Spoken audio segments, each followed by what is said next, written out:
नमस्कार विद्यार्थी मित्रांनो, आपण भारतातील समाज सुधारणेचा इतिहास, सोशल रिफॉर्म्स इन इंडिया हा जो पेपर आहे, हा पेपर आपण बघतोय.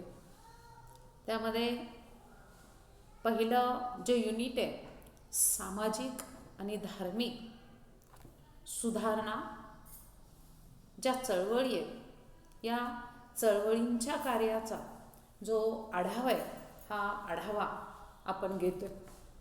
तर यामध्ये आपण पाठीमागचं जे लेक्चर झालं, या पाठीमागच्या लेक्चरमध्ये ख्रिश्चन मिशनऱ्यांचं जे कार्य होतं, त्यांना कंपनीनं दूर ठेवण्याचं जे काम आहे, हे काम केलं. कंपनीच्या मिशनरी विषयक धोरणामध्ये जो बदल आहे, हा बदल कशा पद्धतीने झाला हे आपण बघितलं. त्याच्यानंतर ख्रिश्चन धर्माचा प्रसार हा कशा पद्धतीने झाला, त्याचा थोडक्यात असा आढावा आपण घेणार आहे. धर्माचा प्रसार करणं आपण बघितलं आहे, हे प्रमुख कर्तव्य, हे ध्येय आहे. आपण आत्तापर्यंत बघितलं, सुशिक्षित आणि अशिक्षितांच्या बाबतीमध्ये धर्मप्रसाराचं वेगवेगळं तंत्र अवलंबलं.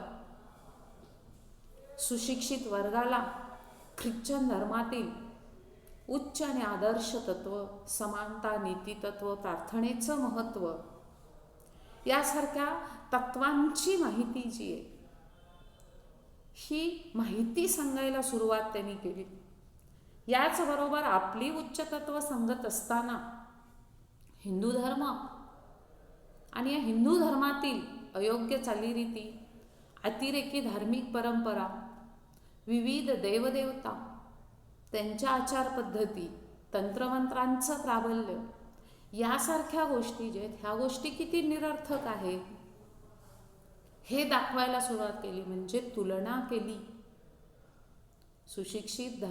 सुशिक्षित समाजाला ख्रिश्चन धर्मातील एकेश्वरवाद, आदर्श नीतितत्व, प्रार्थनेचं महत्त्व, प्रायचित्ताची कल्पना, या सामाजिक जीवनातील समानता याविषयीचं जे आकर्षण आहे, हे आकर्षण वाटू लागलं.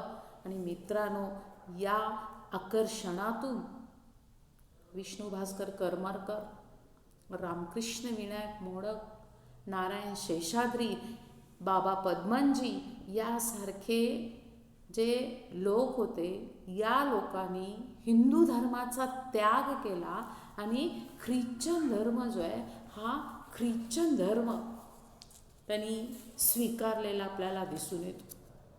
आणि इतकंच नाही, तर धर्मांतरित झालेली जी लोकं होती, धर्मांतरित झालेल्या काही लोकांनी समाजामध्ये धर्म प्रचाराचंही कार्य केलं.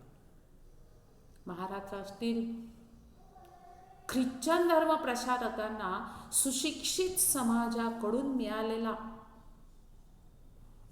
हा प्रतिसाद तसा बघितला आपण तर अल्प होता. त्यामुळं या धर्म प्रचारकांनी मागासलेल्या अशिक्षित समाजामध्ये कार्य करायला सुरुवात केली. या अशिक्षित समाजाची मनं जी आहेत, ही मनं आपल्याकडं कशी आकर्षित होतील हे त्यांनी बघितलं. आणि मग त्यांना धर्मांतराला प्रवृत्त करण्यासाठी महाराष्ट्रातील लहान लहान गावांना भेटी दिल्या. पुणे, अहमदनगर, नाशिक, सातारा, हर्णे या ठिकाणी आपली प्रचाराची केंद्र उभारली. आणि मग लहान लहान खेडीपाडी जी होती, या खेड्यापाड्यांमधून गोरगरिबांच्या मुलांच्यासाठी त्यांनी शाळा काढल्या. त्यांच्या अनेक अडचणी सोडवण्यासाठी प्रसंगी आर्थिक मदत त्यांना केली. मोफत औषधं दिली. अनेक अडीअडचणी होत्या, त्यांच्या सोडवल्या. जे धार्मिक, जे सामाजिक धार्मिक उत्सव होते, या उत्सवाच्या प्रसंगी सुद्धा आपल्या धर्मातील चांगल्या तत्वांचा प्रसार केला. आणि हिंदू धर्मामध्ये कशा अनिष्ट प्रथा परंपरा आहेत, हे उदाहरणांच्या साहाय्यानं समाजाच्या मनावर बिंबवण्याचा प्रयत्न केला. फार चिकाटी होती, जिद्द होती. आलेलं अपयश, त्या अपयशानं कधी खचून जात नव्हते. खचून न जाता घेतलेलं कार्य जे होतं हे कार्य पुढंच चालू ठेवलेलं होतं. मिशनऱ्यांचं हे जे वैशिष्ट्य होतं त्यांच्याकडं, चिकाटी, जिद्द, या वैशिष्ट्यामुळं, धर्माच्या आकर्षणामुळं कनिष्ठ वर्ग जो होता, या कनिष्ठ वर्गातील लोक या धर्माकडे आकर्षित झालेले आपल्याला दिसतात आणि त्यांनी धर्मांतर केलं. 1813 नंतर धर्मप्रचारकांच्या या कार्याला ब्रिटिश, पोर्तुगीज आणि पाश्चिमात्य राज्यकर्त्यांचं सहाय्य जे, हे सहाय्य मिळालेलं आपल्याला दिसतं. मग ख्रिश्चन मिशनऱ्यांनी हिंदू धर्मावर घेतलेल्या आक्षेपांना जो विरोध आहे, हा विरोध करण्यासाठी हिंदू समाज जागा झाला. काही हिंदू धर्मनिष्ठ परंपरावादी लोकांनी मिशनऱ्यांच्या या आक्षेपांना सडेतोड उत्तर दिलं. त्यांचं खरं स्वरूप समाजासमोर मांडण्याचा प्रयत्न केला आणि त्याचबरोबर काही सुधारकांनी हिंदू धर्मातील या अनिष्ट परंपरांना दूर सारून हिंदू धर्माला शुद्ध स्वरूप देण्याचं काम केलेलं आपल्याला दिसतं. या धर्मामध्ये सुधारणा घडवून आणण्याचा प्रयत्न केला आणि त्यातूनच पुढच्या काळात धर्म सुधारणा चळवळी जे ह्या चळवळी झालेल्या आपल्याला दिसतात. आणि त्याच्यानंतर मग ख्रिश्चन धर्म प्रसारक यांचं शैक्षणिक कार्य काय होतं, कारण समाजामध्ये ख्रिश्चन धर्माचा मोठ्या प्रमाणावर प्रसार होण्यासाठी समाजाला सुशिक्षित करणं हे मिशनऱ्यांना आवश्यक वाटत होतं आणि त्यामुळं शैक्षणिक कार्याला त्यांनी महत्त्व दिलं. महाराष्ट्रातील प्रत्येक खेड्यापाड्यात शाळा सुरू करण्याचं श्रेय हे ख्रिश्चन मिशनऱ्यांनाच द्यावं लागतं. विद्यार्थी मित्रांनो, मराठी भाषा, इथल्या समाजाच्या रूढी, परंपरा, धार्मिक श्रद्धा, अंधश्रद्धा याविषयी सुरुवातीला मिशनरी पूर्णपणे अज्ञानी होते. परंतु अपार असं परिश्रम घेतलं आणि ज्ञान संपादन केलं आणि मराठी भाषेच्या माध्यमातून विविध शाळांमधून धार्मिक उत्सव, सभा, संमेलनं ख्रिश्चन धर्माची तत्व त्यांनी यात मांडायला सुरुवात केली. प्रारंभीच्या काळात शिक्षण प्रसार करण्यासाठी ईस्ट इंडिया कंपनीनं काही मिशनऱ्यांना भारतात पाठवलेलं होतं आणि प्राथमिक शाळांची जी स्थापना आहे ही स्थापना केलेली आपल्याला दिसते. चॅरिटेबल स्कूल, महाराष्ट्रामध्ये कनिष्ठ जातीतील मुलींना शिक्षण देण्याच्या या प्रश्नांना मिशनऱ्यांनी प्राधान्य दिलं. Doctor Wilson, garden hall, Shrimati Hume यांचं या क्षेत्रातलं कार्य विशेष महत्त्वाचं मानलं जातं. कनिष्ठ जातीतील मुलांना मोफत शिक्षण देण्यात आलं. हिंदू मुलींच्यासाठी कलकत्ता इथं 1819 अमेरिकन मिशनच्या वतीनं पहिली शाळा काढली आणि मराठी मुलांसाठी गार्डन हॉल यांनी खेतवाडी आणि गिरगाव इथं 1813 ते 18 या काळात शाळा सुरू केल्या. 1824 महाराष्ट्रात मुलींच्या शिक्षणासाठी स्वतंत्र शाळा त्यांनी काढली. 1829 पर्यंत मुलींना शिक्षण देणाऱ्या शाळांची संख्या जी होती ही शाळांची संख्या 9 झाली. त्यावेळी श्रीमती ह्यूम यांनी मुलींसाठी वसतिगृह, शाळा सुरू केल्या. श्रीमंत स्त्रियांच्या घरी जाऊन त्यांना शिकवण्याची व्यवस्था केली. याचा मिशनऱ्यांना धर्मप्रसारासाठी फार उपयोग झाला. डॉक्टर विल्सन यांनी मुंबईमध्ये मुस्लिमांसाठी स्वतंत्र शाळा सुरू केली. त्यामुळे या समाजामध्ये ख्रिश्चन धर्माविषयी आपुलकीची भावना निर्माण झाली. 1835 त्यांनी मुंबई येथे उच्च शिक्षणासाठी सेंट्रल कॉलेज काढलं. त्याचंच पुढं विल्सन कॉलेजमध्ये जे रूपांतर आहे हे रूपांतर झालेलं आपल्याला दिसून येतं.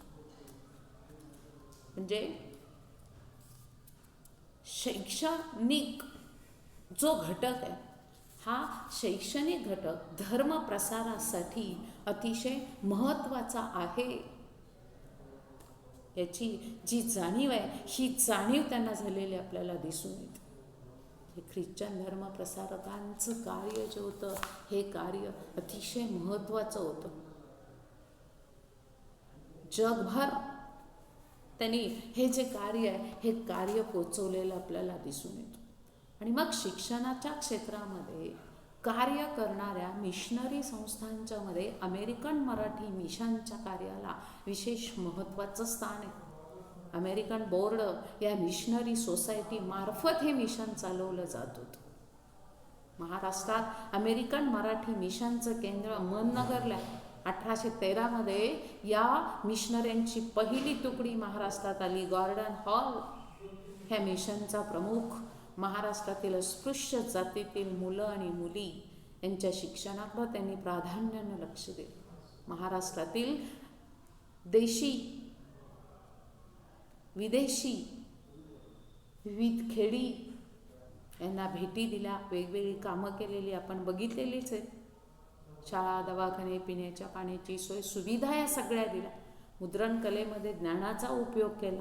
आणि मग धर्मातल्या गोष्टी, बायबलमधल्या गोष्टी, हिंदू धर्मातल्या अनिष्ट प्रथा, परंपरा हे सांगितलेलं आपल्याला दिसून येतं. आणि 19व्या शतकाच्या पहिल्या 50 वर्षामध्ये महाराष्ट्रात त्यांनी विविध शाळा, अहमदनगर इथं महाविद्यालय, 8 प्रचार केंद्र, 76 उपकेंद्र आणि अनेक असे दवाखाने, चिकित्सालय सुरू केली.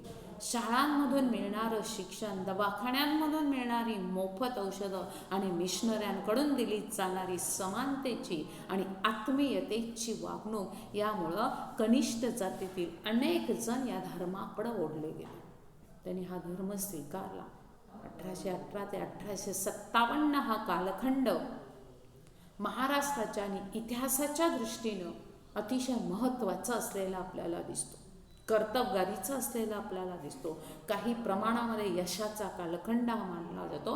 1857 नंतर ब्रिटिश सरकारनं शिक्षणाच्या बाबतीमध्ये धर्मनिरपेक्ष धोरणाचा स्वीकार केला आणि त्यामुळं शिक्षणाच्या क्षेत्रामध्ये मिशनऱ्यांचा असलेला जो प्रभाव होता हा असलेला प्रभाव हळूहळू कमी होत असलेला आपल्याला दिसून येतो.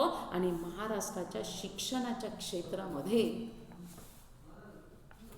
प्रामुख्यानं निरनिराळ्या मिशनऱ्यांनी अतिशय महत्त्वाचं आणि मौलिक असं कार्य केलं. त्यांच्या कार्यामागं आपण पहिल्यांदाच बघितलं धर्मप्रसार हा एकमेव महत्त्वाचा हेतू होतो. हे लक्षात आल्यानंतर त्यांच्या या शैक्षणिक कार्याची महती मात्र जाणवत नाही. धर्मप्रसारासाठी महाराष्ट्रामध्ये शिक्षण आणि दवाखाने सुरू केले. 2 मोहास्त्र वापरली त्यांनी.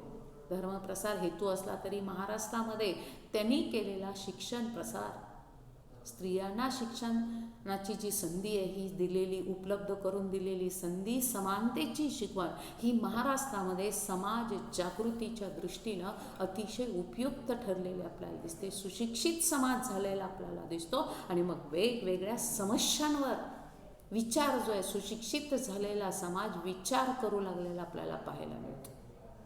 आपल्या आस्थेविषयी, धर्माच्या स्वरूपाविषयी, पारतंत्र्याविषयी आत्मपरीक्षण करायला त्यानं सुरुवात केली. आणि हीच जागृती पुढच्या काळामध्ये समाज सुधारणेच्या आणि स्वातंत्र्य प्राप्तीच्या चळवळीला सहाय्यभूत ठरलेली आपल्याला दिसून येते. आणि मग त्यांचं वृत्तपत्री आणि वाङ्मयीन कार्य काय होतं. भारतासारखे विविध भाषा बोलणाऱ्या समाजामध्ये धर्मप्रसार करताना कोणत्याही परकीय भाषेपेक्षा लोकभाषेतून धर्मप्रसार केला. आपल्या धर्मग्रंथांचं, माहिती पत्रकांचं लोकभाषेमध्ये छापून समाजामध्ये वाटप केलं तर ते जास्त प्रभावशाली होतं. याची ख्रिश्चन मिशनऱ्यांना जाणीव होती. मुद्रण कलेचं ज्ञान या धर्मप्रचारकांना होतं. त्यांनी भारतातील देशी भाषांचा अभ्यास केला, त्या भाषेतील टाईप तयार केलं आणि बायबल या धर्मग्रंथांचं त्या भाषेंमध्ये भाषांतर करून छापलं. कलकत्त्याजवळ श्रीरामपूर इथं असलेल्या डॉक्टर कॅरे या मिशनऱ्यांनी या बाबतीमध्ये नितांत असं जे परिश्रम आहे हे परिश्रम केलेलं आपल्याला दिसतं. इतर भारतीय भाषाप्रमाणे मराठी भाषेचाही या धर्मप्रचारकांनी अभ्यास केला. या भाषेतील टाईप त्यांनी तयार केलं, मुद्रण यंत्रणा तयार केली, वृत्तपत्र आणि नियतकालिकांच्या माध्यमातून धर्मप्रचारकांचं कार्य केलं. ज्ञानोदय, तार प्रसारक, प्रबोधय ही त्यांच्यापैकी ही ख्रिश्चन मिशनऱ्यांची वृत्तपत्र होती. 1841 अमेरिकन मिशनतर्फे सुरू करण्यात आलेलं ज्ञानोदय हे सुरुवातीला पाक्षी आणि नंतर त्यामध्ये इंग्रजी आणि मराठी मजकूर असायचं. परत ते साप्ताहिक झालं. ख्रिश्चन धर्माविषयीची माहिती, आदर्श तत्वांचं विश्लेषण, हिंदू धर्मातल्या अनिष्ट परंपरा, धार्मिक परंपरांची केलेली कुचेष्टा, निंदा, नालस्ती, देवदेवता, आचार विचार यांच्यावर केलेली टीका या पाक्षिक आणि साप्ताहिकामधून प्रकाशित केली जात होती. समाजामध्ये धर्म प्रसार करण्यासाठी या वृत्तपत्राचा ख्रिश्चन मिशनऱ्यांना मोठ्या प्रमाणावर उपयोग झाला. या शतकामधलं मराठी वाङ्मयाची निर्मिती आणि या निर्मितीला ख्रिश्चन मिशनऱ्यांनी मोठ्या प्रमाणामध्ये हातभार लावलेला दिसतो. मराठी भाषेतील सुरुवातीच्या काळातील पद्म वाङ्मय हे या ख्रिश्चन धर्मप्रसारकांच्या धार्मिक चळवळीमधून निर्माण झालेलं आपल्याला दिसून येतं. आणि मग हेतूच तो होता, धर्म प्रसार करणं. त्याचं महत्त्वच लोकांना त्यांनी सांगितलेलं होतं. अमेरिकन मिशनचे जे धर्मप्रसारक होते, या अमेरिकन मिशनच्या धर्मप्रसारकांनी देवनागरी टाईप केलं, बायबलच्या काही भागांचं मराठी भाषेमध्ये भाषांतर केलं. या प्रयत्नामुळे इंग्रजी आणि मराठीचे शब्दकोश तयार झाले. मराठी भाषेचं व्याकरण यासारखी पुस्तकं मराठी भाषेमध्ये प्रथमतः प्रकाशित झाली. 1805 डॉक्टर कॅरे यांनी मराठी भाषेचं व्याकरण प्रकाशित केलं.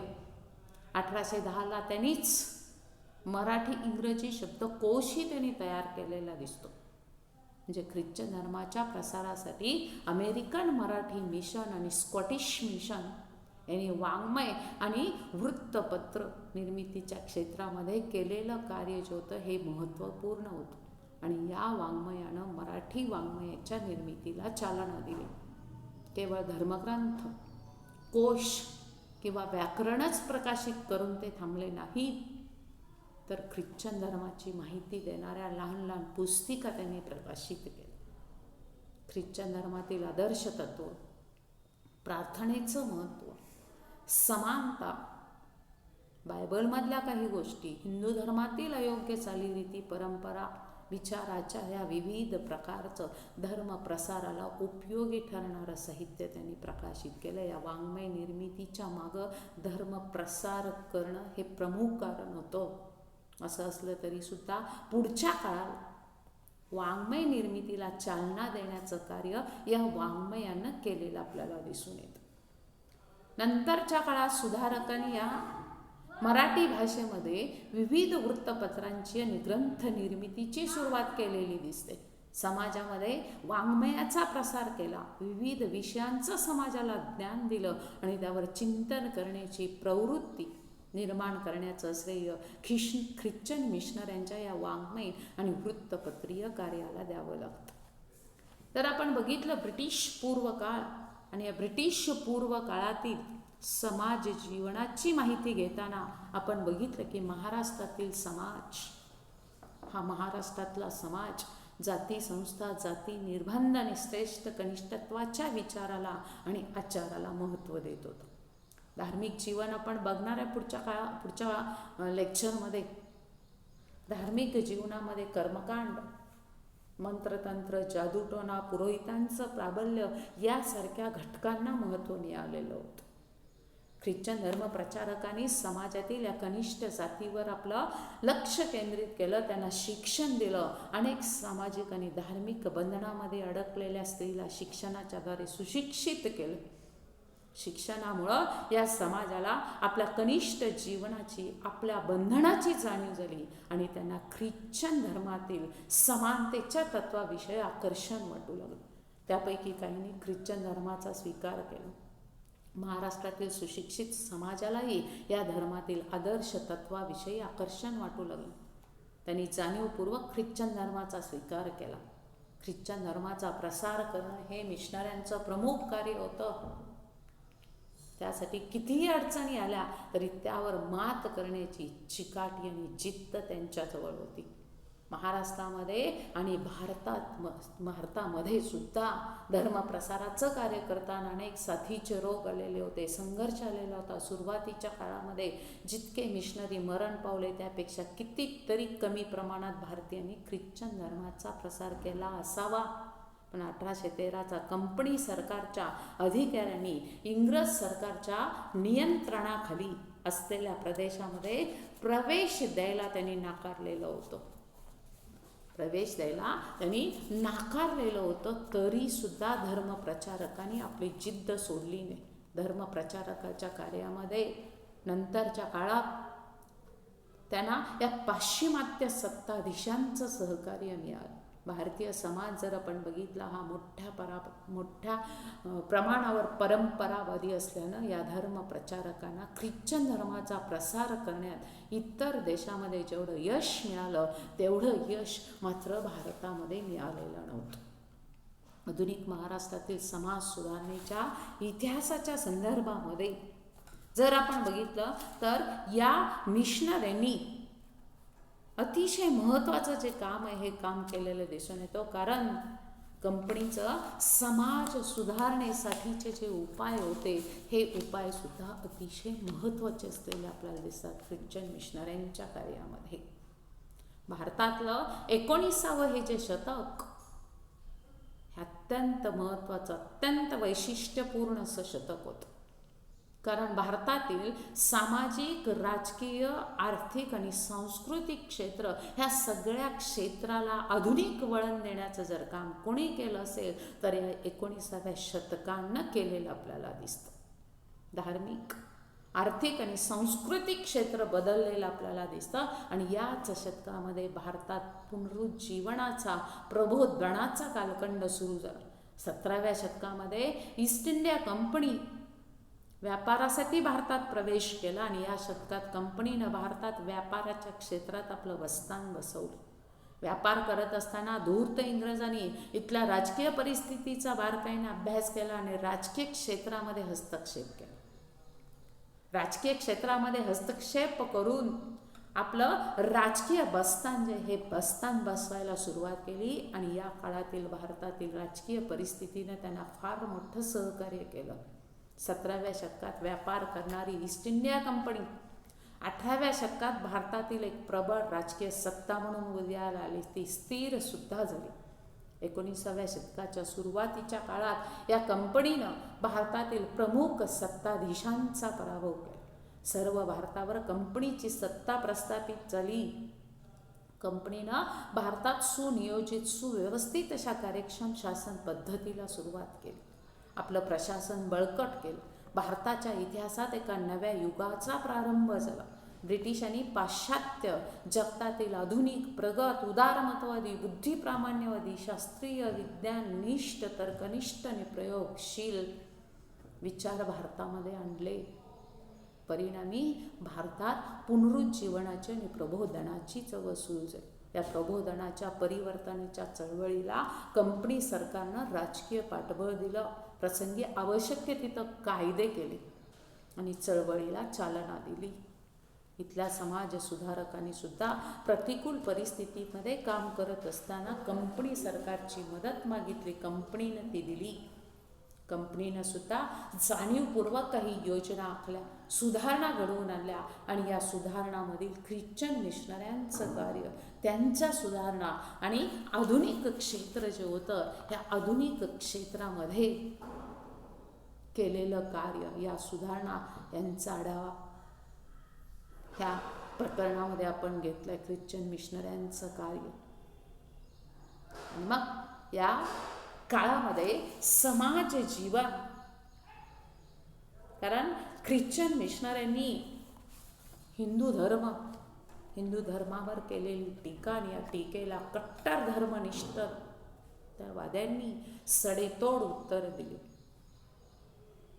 अयोग्य आणि अनिष्ट परंपरा, आचार दूर सारून हिंदू धर्माचं जे शुद्ध स्वरूप आहे हे हिंदू धर्माचं शुद्ध स्वरूप समाजासमोर मांडण्याची त्यांना आवश्यकता वाटू लागली. आणि त्यातूनच मग मित्रांनो ही सामाजिक आणि धार्मिक सुधारणा चळवळ सुरू झालेली आपल्याला दिसून येते. निरनिराळे संप्रदाय या निरनिराळ्या संप्रदायांनी धर्माच्या शुद्ध स्वरूपाचा आग्रह धरला.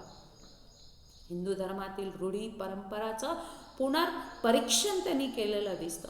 आणि मग महाराष्ट्रामध्ये आणि भारतामध्ये या समाज सुधारणा, या धर्म सुधारणा, या धार्मिक सुधारणा, भावी काळातलं कार्य जे होतं ह्या कार्याला प्रेरणा देण्याचं अप्रत्यक्ष असं श्रेय जर कोणाला द्यावं लागतं तर ते ख्रिश्चन मिशनऱ्यांना द्यावं लागतं. कारण समाज सुधारकांनी वृत्तपत्र सुरू केली, त्याद्वारे लोकशिक्षण आणि प्रबोधनाचं कार्य केलं आणि विविध ग्रंथांची निर्मिती केली आणि मराठी भाषेतलं जे वाङ्मय आहे हे मराठी भाषेतलं वाङ्मय त्यांनी निर्माण केलं. आणि मग आमच्या महाराष्ट्रातला, आमच्या भारतातला जो समाज आहे हा भारतातला समाज आपला विचार करायला लागलेला आपल्याला दिसून येतो.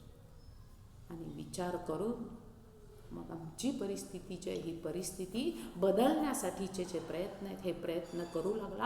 आणि मग ज्या सामाजिक चळवळी, ज्या धार्मिक चळवळी ज्या ह्या धार्मिक चळवळी मोठ्या प्रमाणामध्ये सुरू झाल्या. तर मित्रांनो, हे ख्रिस्ती मिशनऱ्यांचं कार्य बघितल्यानंतर आपण 19व्या शतकातला सुरुवातीचा जो काळ होता ह्या सुरुवातीच्या काळातली सामाजिक परिस्थिती जी आहे ह्या सामाजिक परिस्थितीचा जो आढावा आहे हा आढावा आपण पुढच्या लेक्चरमध्ये घेणार आहे. धन्यवाद. घरीच राहा, सुरक्षित राहा.